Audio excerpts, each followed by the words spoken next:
Fluctuante. La clave de toda su vida cristiana es su fe. Por ejemplo, así es que fue salvo.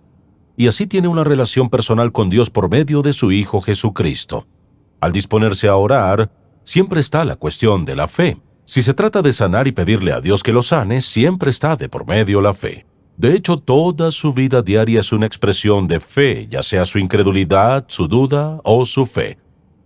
Y así, a pesar de eso y del hecho de que lo sabemos, hay un aspecto de nuestra fe con el cual todos debemos lidiar continuamente. No nos gusta lidiar con él. Quisiéramos eliminarlo de una vez por todas, pero no lo hacemos o no queremos.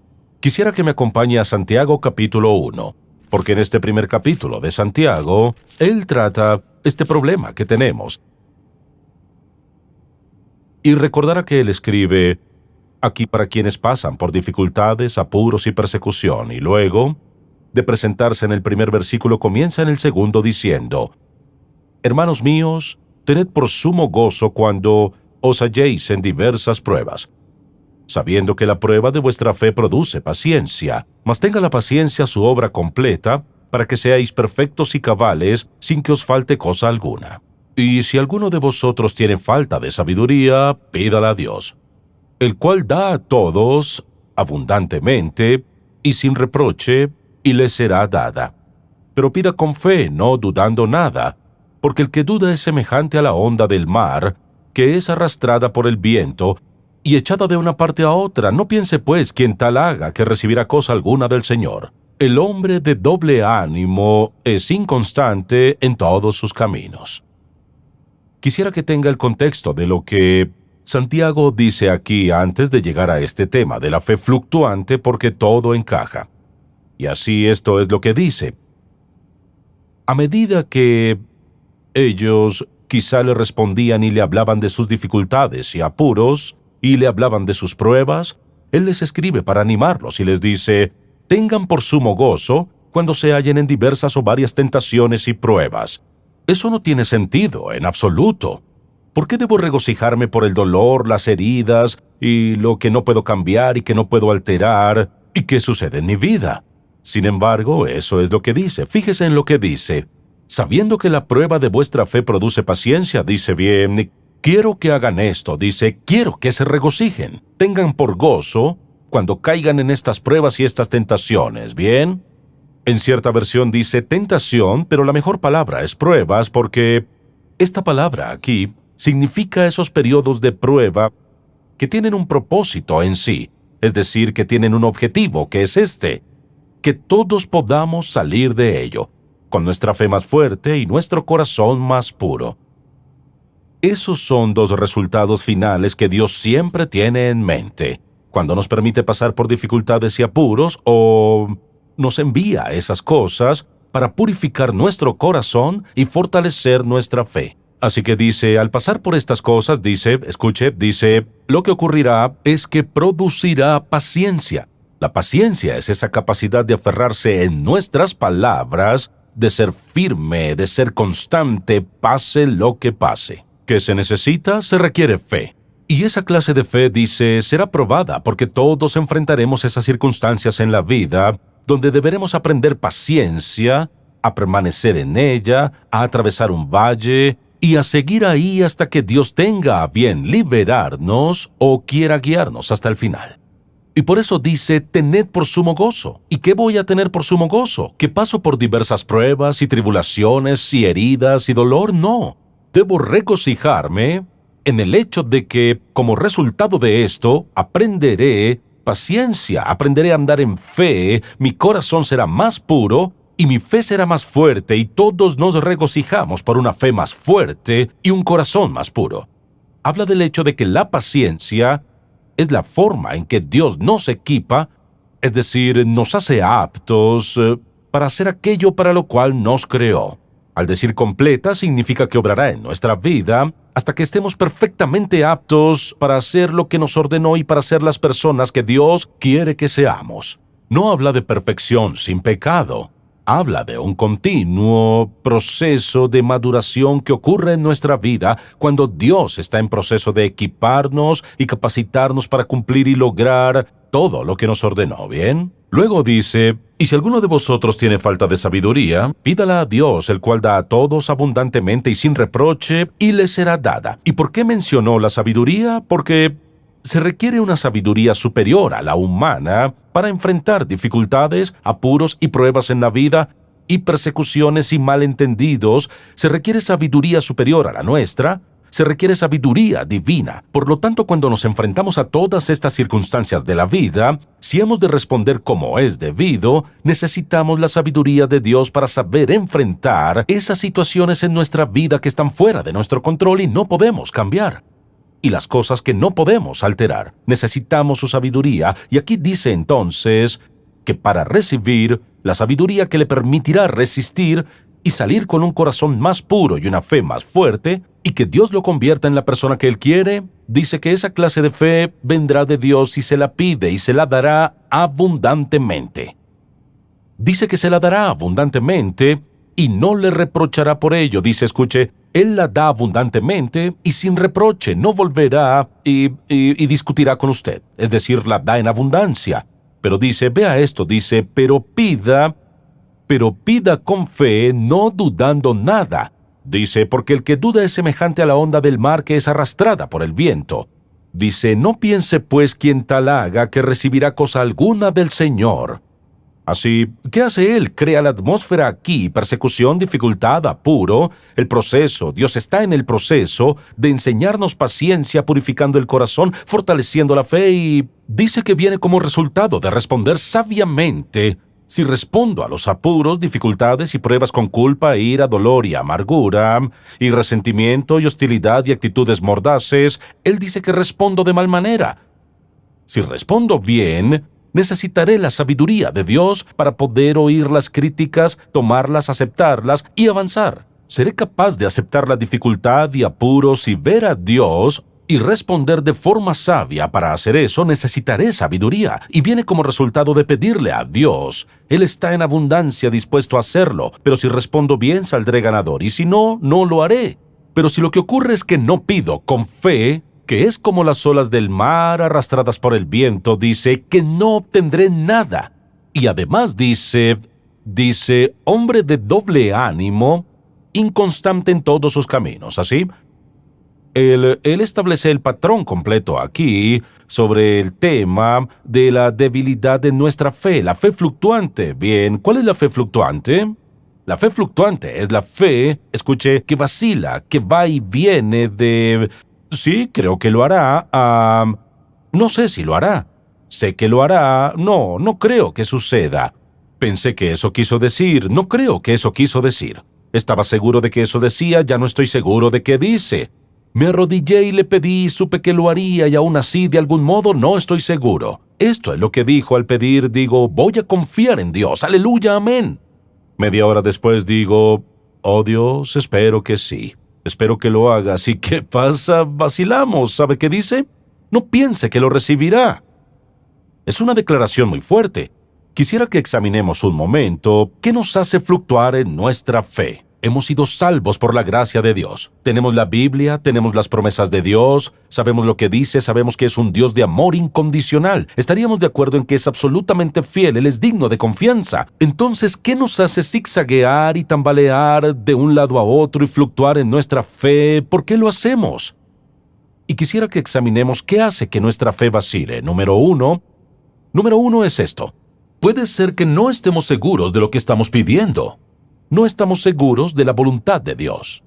Sí, no tenemos alguna promesa de su palabra, y no digo que siempre deba tener alguna, pero si nosotros pedimos, hacemos una petición a Dios en algún lugar de la Biblia, hay una promesa que siempre se relaciona con lo que Él le pide, ya sea en cuanto a dirección o ingresos o relaciones o lo que sea, la promesa siempre está ahí.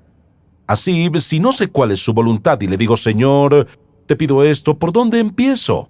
Debo empezar con esta petición. Padre, aquí está mi necesidad. Te pido esto, necesito saber tu voluntad sobre esto.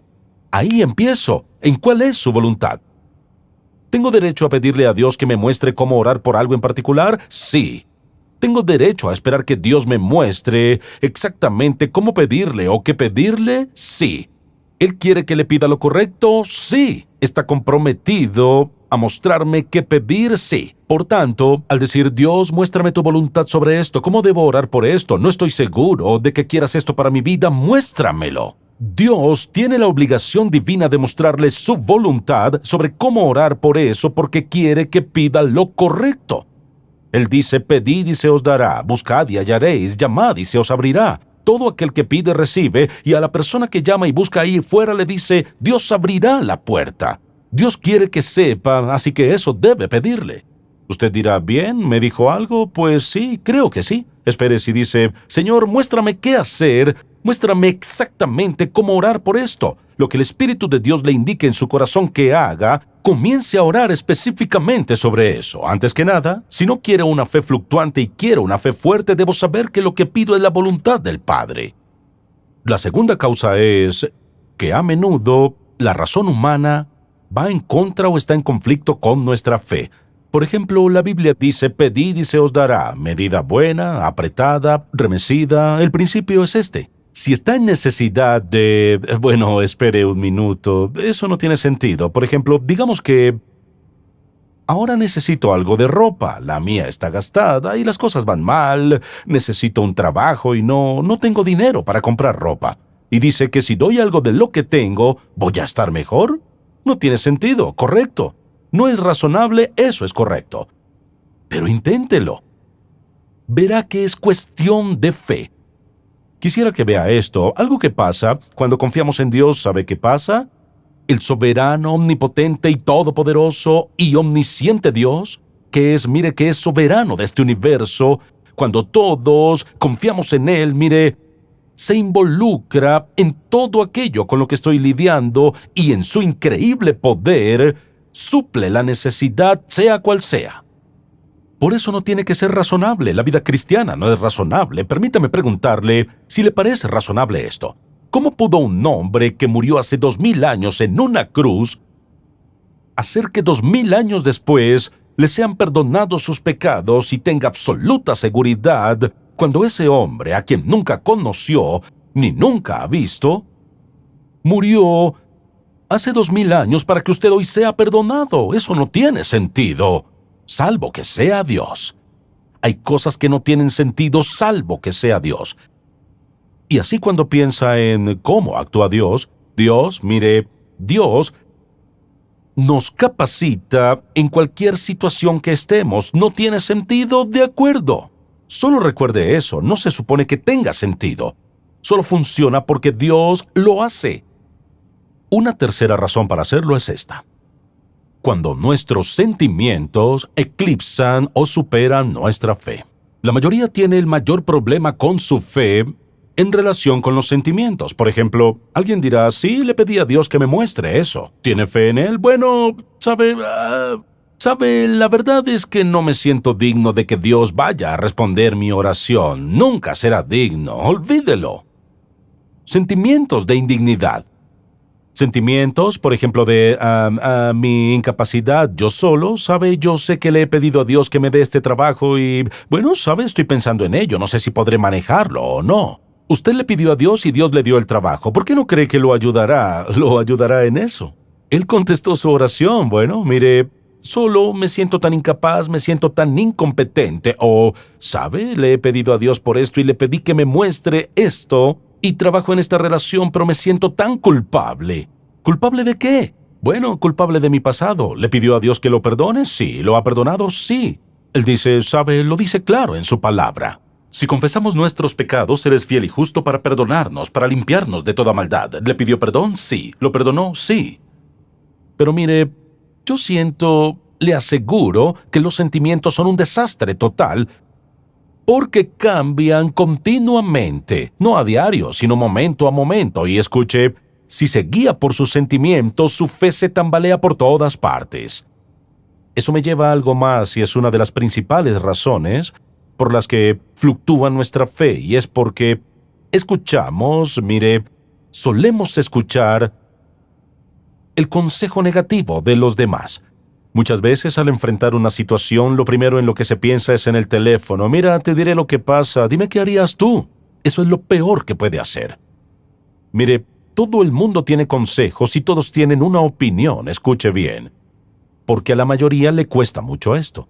Dios tiene una voluntad única para su vida. Su voluntad para su vida no es igual que su voluntad para la vida de otros. Usted es un individuo particular creado por Dios con el propósito final de darle gloria y efectuar algo en su vida, y llevarlo a cabo por medio de su vida y para usted.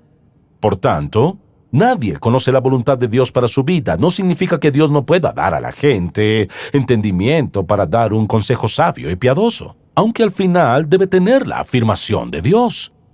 Escuche, si toma decisiones basadas en lo que otras personas le dicen, se va a equivocar la mayor parte del tiempo, porque la mayoría, para obtener su aprobación, le dirán lo que creen que quiere oír para sentirse bien, y usted también. Por eso es imprudente.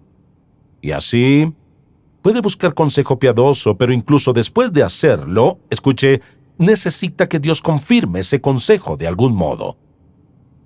Bien, además, al pensar en eso, una de las razones básicas es que nos enfocamos en las circunstancias. Mire, al pasar por dificultades y apuros en la vida, ¿qué ocurre cuando se enfoca en su problema? ¿Qué pasa con el tamaño de su problema cuando lo enfoca? Más y más grande, cada vez más complejo. Cuanto más lo mire, más grande se vuelve, más complejo, más difícil parece. Mire, si quiero que mi fe sea férrea y fuerte, debo poner mi enfoque en mi Padre, no en mi problema. Usted dirá, bueno, pero cuando tropezamos con algo no sabemos cómo resultará. Bien. Pero mire, tengo que ver eso a la luz de quién es mi Dios. ¿Quién es este Dios? Debo enfocarme en Él, no en mis circunstancias. Porque puedo pedírselo como usted a mí.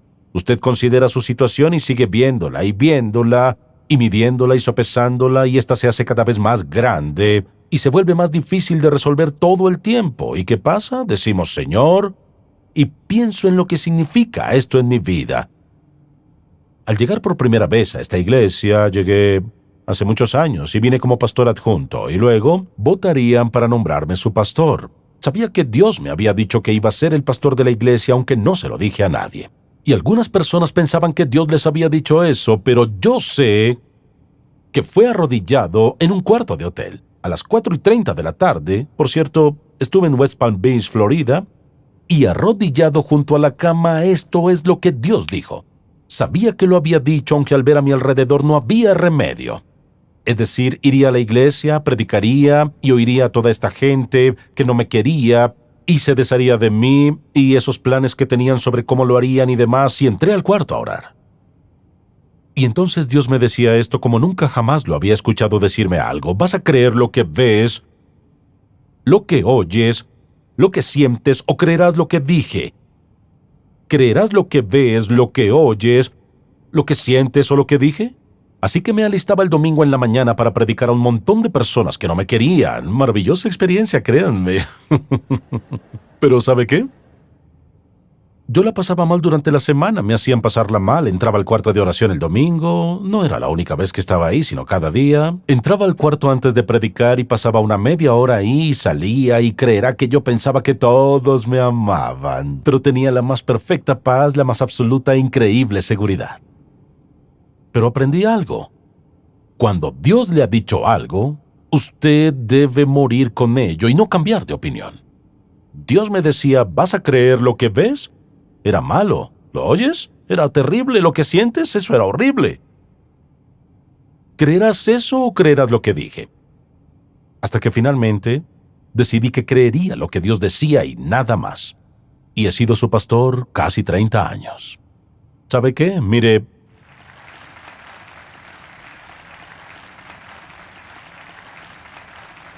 debe mantener su enfoque en Dios. Si no lo mantiene en Él, Satanás hará esto.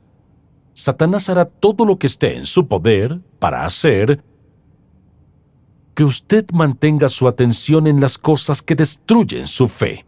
Lo que ve, lo que oye, lo que siente. Así no es como Dios actúa. Esto es lo principal. Vea esto. Si me escucha, diga amén. Escuche bien. La cuestión es cómo corrijo esto ahora. Muy simple. No deje pasar esto. Le pide a Dios sobre algo y dice, quizá lo hará, quizá no, creo que sí, no estoy seguro. Esto debe hacer. Tome una decisión. Aquí está la decisión. Elijo creer que Dios es confiable. Elijo creer que Dios es fiel. Elijo creer que Dios hará lo que dice. Me niego a dudar de mi Dios. Escuche esto. Debe decir todo esto ahí. Me niego a seguir dudando de Dios. No mencione las circunstancias. Me niego a dudar de Dios. Pedid y se os dará, buscad y hallaréis. Todo lo que pidiereis en oración creyendo lo recibiréis, conforme a vuestra fe os sea hecho. Me niego a dudar de Dios. Si me niego a dudar de Dios, ¿significa que confiaré en Dios? Y entonces ahora escuche, mi indecisión de confiar en Él y no confiar en Él cesa en el momento en que decido y elijo creerle a Dios. Elijo no dudar más de Dios. Escuche, si elijo no dudar más de Dios, significa confiar en Él. ¿Sabe qué pasa? El tambaleo de un lado a otro llega a su fin. ¿Sabe por qué? Porque ahora estoy anclado, tomé una decisión. Mi decisión ha sido que confiaré en Él, como dijo Job, aunque me matare. Estoy enfocado, convencido y persuadido de que mi Dios responderá a mi oración. Así que toma una decisión, mire, escuche bien, no toma la decisión de dejar de dudar de sus circunstancias. Toma la decisión de dejar de dudar de Dios. Toma esta decisión, voy a empezar a creer en Dios, que es quien dice ser y que hará lo que dice. ¿Qué me ayudará a hacer eso? Sumirme en su palabra y meditar en sus promesas. ¿Por qué pasa esto? Al meditar en sus promesas, yo empiezo a absorber con mi pensamiento y a pensar como Dios piensa. Comienzo a llenar mi mente y mi espíritu con lo que Dios ha dicho. Yo hago eso todo el tiempo. Mire, escuche bien, por eso no es suficiente venir a sentarse a escuchar un mensaje. No es suficiente. Debe escribirlo, debe tomar notas. Cuando abra la Biblia, lea el pasaje donde dice, pedid y se os dará, buscad y hallaréis. Eso dice, ¿sabe qué pasa? Entra por sus ojos, lo registra en su mente, en su espíritu. Entonces Dios tiene algo con qué trabajar. Llene su mente y su corazón con la palabra de Dios. Escuche, recuerde la promesa. Cuando Satanás lo ataca con estas cosas y usted empieza a vacilar, diga, ¿cuál es la promesa de Dios? He escogido, no dudaré del Dios vivo. ¿Sabe qué pasa? Su titubeo de un lado a otro se parará en seco súbitamente y escuche, las bendiciones de Dios empezarán a fluir en su vida. Debe tomar una decisión. Ya no voy a dudar del Dios vivo, que es el controlador soberano de este universo y tiene cada aspecto de mi vida bajo control absoluto y total. Y nada, escuche, nada puede proceder contra mí que Él no pueda controlar. No tengo necesidad. Le preguntaré algo. ¿Cree tener una necesidad que Dios no conoce? No. ¿Acaso no dijo, mi Dios suplirá lo que os falta conforme a sus riquezas en gloria en Cristo? Sí. ¿Suplirá mi necesidad? Sí, esto en particular no. Mi Dios me suplirá ¿cuánto? Todo lo que me falta, ¿según qué? Sus riquezas en gloria en Cristo Jesús. Así que debo decidir esto. Me niego a dudar de Dios. ¿Sabe qué significa? Que confío en Él de aquí en adelante. Yo le creo. Si tomo una decisión, me enfoco en su palabra, me enfoco en Él, medito en su palabra y escuche, afirmo continuamente, me niego a dudar del Dios vivo. Elijo creerle a Dios. Elijo creer que este Dios soberano cumplirá su palabra siempre. ¿Sabe qué? Esto es lo que pasará. Vea esto. Pasará esto. Empezará a orar por cosas específicas recordándolas. Bien, no hablo de algo allá en el espacio, hablo con el Dios vivo. Hago una petición específica y confío en que el Dios vivo responderá mi oración. Significa que desde ese momento viviré con expectativa, con ilusión, viendo cómo Dios hace esto.